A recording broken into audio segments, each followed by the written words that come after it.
যদি কারো ঘরে পুরাতন কোরআন শরীফ থেকে থাকে তাহলে ভুলেও এই কাজটি করবেন না।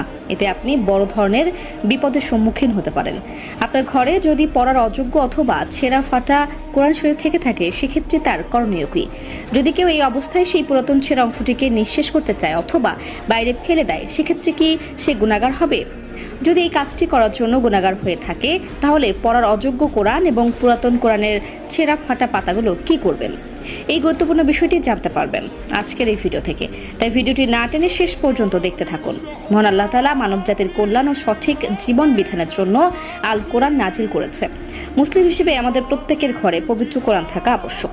প্রিয় মুসলিম ভাই ও বোনেরা, আপনাদের ঘরে যদি পবিত্র আল কোরআন থেকে থাকে তাহলে কমেন্টে অবশ্যই একবার আলহামদুলিল্লাহ লিখে যাবেন।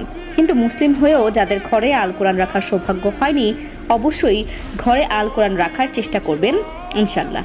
প্রিয় দর্শক, আজকের এই ভিডিওটি দেখে প্রত্যেকটি মুসলিম নরনারীর জন্য কর্তব্যস্বরূপ, কাজে এই ভিডিওটিকে ভুলেও এড়িয়ে যাবেন না।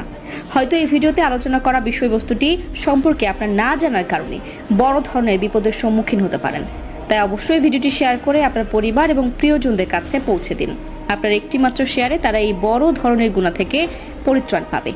প্রিয় দর্শক, আল কোরআন শুধুমাত্র একটি পুস্তক নয়, এটি একটি পবিত্র ধর্মগ্রন্থ এবং এর প্রতিটি অক্ষর অত্যন্ত সম্মানের সাথে রাখা উচিত। তবে যেহেতু এই পুস্তকটি কাগজের উপরে ছাপানো হয় সেক্ষেত্রে অনেক দিনের ব্যবহারের ফলে সে কাগজটি নরম কিংবা ছিঁড়ে যাওয়ার উপক্রম হয়। অনেক সময় সেটি পড়ার জন্য অযোগ্য হয়ে পড়ে, অর্থাৎ এতে থাকা হরফগুলি মুছে যায়। সেক্ষেত্রে কি করা যেতে পারে? আমাদের মধ্যে এমন অনেক মুসলিম আছে যারা এমতো অবস্থায় সেই ছেঁড়া অংশটিকে যত্রতত্রভাবে যে কোনো জায়গায় রেখে দেয়, আবার অনেকে আছে সেটাকে আগুনে পুড়িয়ে ছাই করে ফেলে।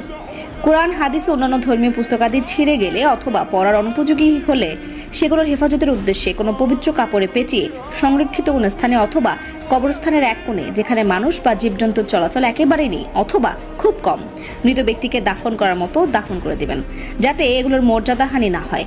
এটি সর্বোত্তম পদ্ধতি।